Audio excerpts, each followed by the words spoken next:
ચાલો મિત્રો, કેમ છો બધા? મજામાં છો? અમે પણ મજામાં જ છીએ. તો આજે એક આપણે રેસીપી નહીં લાયા. રેસીપી આપણે રોજ મૂકીએ છીએ અને મૂકતા રહેશું. કાયમ અવનવી રેસીપી મૂકશું જ આપણે. પણ એક મસ્ત રીતે આપણે ધાર્મિક વિડીયો કે જે ઘણા બહેનોનો ખ્યાલ નહીં હોતો, દીવા કરીએ છીએ મંદિરમાં તો કેમ કરીએ છીએ, કયો દીવો ક્યાં મૂકવાનો, એનો મહિમા બહુ જ મહત્ત્વનો છે મિત્રો. કે આખું તમારું કિસ્મત ચમકી જાય એ માટેનો આપણે ખાસ આ વિડીયો કર્યો છે. અને ખરેખર એકવાર અનુભવ કરજો, તમે શ્યોર અનુભવ કરજો. તો હવે આપણે આ શિયાળો છે એટલે દિવેટ બનાવવામાં આપણે નથી લેતા દૂધ કે કાંઈ, ઘી લેવાનું એટલે મસ્ત રીતે જામી જાય. તો એની અંદર જો મિત્રો આપણે હળદી લઈએ છીએ, થોડી હળદર લેવાની અને એની અંદર થોડું ઘી નાખીને એને મસ્ત રીતે મિક્સ કરી લઈશું. આ રીતે હળદર છે ને હરેક આપણે સુકનમાં વપરાય છે. હળદી બહુ સારી છે.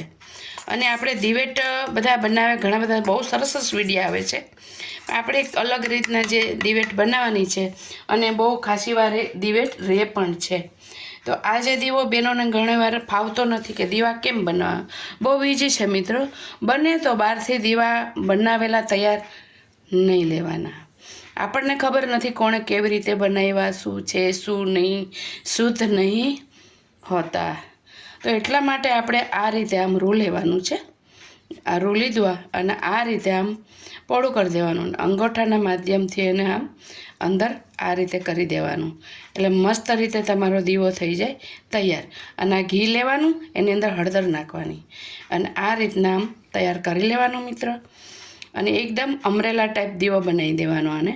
એટલે તમારો દીવો ન તો પડે કે ન તો ઠરે. ને એટલી વાર ચાલશે, 20થી 25 મિનિટ આ દીવો ચાલે છે. કેમ કે પછી એને આ રીતે અમરેલા ટાઈપ બનાવી દેવાનો છે, આ રીતે. અને પછી એને આમ કરી અને આ ઘીની અંદર આ અડધાવાળું ઘીમાં આમ બોરી દો તમે, એટલે મસ્ત રીતે આ ક્યારેય દીવો તમારો પડશે નહીં.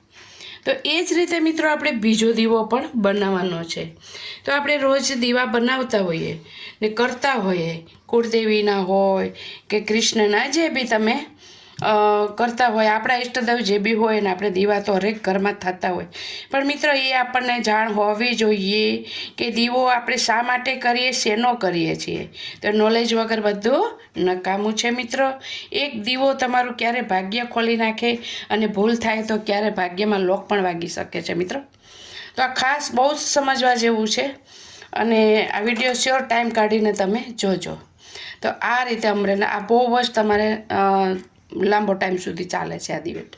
અને અંદર કાંઈ જ નથી નાખ્યું. દિવેટ બિલકુલ પડશે નહીં. શિયાળો એટલે ઘી આ છે ને કડક થઈ જાય. અને તમે દૂધમાં બનાવો હળદી નાખીને તો શું છે કે તમારી ફિટ કરી દો તો એમાં ફૂગ આવી જાય તો બ્લેક થઈ જશે. એટલે એ રીતે નહીં કરવાનું મિત્રો. તો હવે આને આપણે આ રીતે 2 ટાઈપના દીવા લીધા છે. તો આની અંદર સમજવાનું શું છે મિત્રો કે વાસ્તુશાસ્ત્ર પ્રમાણે આપણે જો પૈસો અટકી જતો હોય, આવતો ન હોય, કામ ધંધો બરાબર ચાલતો ના હોય, તો એની માટે આપણે શું બહુ મહત્ત્વનું છે. મારો અનુભવ છે ને, હું પણ ખુદ કરું જ છું. તો હવે એની અંદર આપણે ઘી લઈએ. ઘી લેવાનું છે. એક આપણે ઘીનો દીવો કરવાનો છે. આપણે ઈષ્ટદેવને આપણે આ રીતે ઘીનો દીવો આપણે કરી જોઈએ. તેમાં આટલું ઘી ખાલી નાખશો ને મિત્રો તો 15થી 20 મિનિટ આ દીવો ચાલશે. કેમ કે એને બનાવ્યો છે જ આપણે અમરેલા ટાઈપ જો છે ને, એટલે આ ઘી ખાસું ચાલશે. અને બીજો દીવો આપણે લીધો છે મિત્ર, આમાં ઘી લેવાનું છે નો, આની અંદર આપણે લેવાનું છે સરસવ તેલ. તો સરસવ તેલનો દીવો કેમ મિત્રો? જેને ખ્યાલ હશે એ તો શ્યોર કરતા જ હશે. અને જો આજે બેન દીકરીઓને ખ્યાલ નહીં હોતો તો આ દીવો કરતા નથી. તો મંદિરમાં જો તમે આ બંને દીવા કરો તો મિત્રો જમણી બાજુ રાખવાનો ઘીનો અને ડાબી બાજુ રાખવાનો છે સરસવનો. સરસવનું તેલ છે તમારું ભાગ્ય ખોલી દેશે. અને આ દર શનિવારે તમારે દીવો કરવાનો. ક્યાં કરવાનો? મંદિરમાં નો.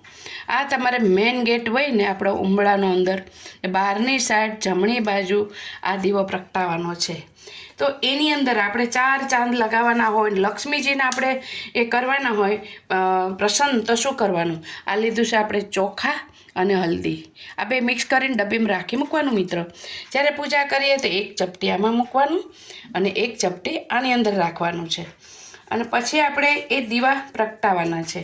તો જે સરસવનો દીવો છે મિત્રો એને આપણે પ્રગટાવી અને એની અંદર રાખવાનું છે આપણી કપૂર.